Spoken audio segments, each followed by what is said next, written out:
তোমাকে হারিয়ে আজ আমি হাসতে ভালোবাসি, তাই যখনই তোমার দেওয়া কথাগুলোর কথা মনে পড়ে আমি মন খুলে হাসি।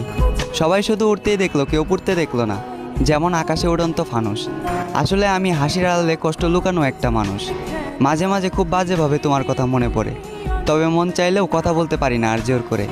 একটা সময় ভালোবেসেছিলে তাই জোর করেছি, আজ ভালোবাসো না তাই সে অধিকারটাও হারিয়ে ফেলেছি। আমি তোমার জন্য মরে গিয়ে ভালোবাসার প্রমাণ দিতে চাই না, বরং মরার আগ পর্যন্ত তোমার জন্য অপেক্ষা করতে চাই। আমি জানি পরিবর্তনশীল মানুষ, তবে আমি একটা অমানুষ। কারণ চোখের সামনে কত মানুষ পরিবর্তন হয়ে গেল, শুধু আমি পরিবর্তন হতে পারলাম না। এবং বিশ্বাস করি এই শরীরের পরিবর্তন হলেও মনের পরিবর্তন কখনোই হবে না। যদি কখনো মনে হয় আমাকে তোমার আবারও প্রয়োজন, তবে নির্দ্বিধায় ফিরে এসো। আমি আবারও গোলাপ দিয়ে করব তোমাকে ফেরানোর আয়োজন।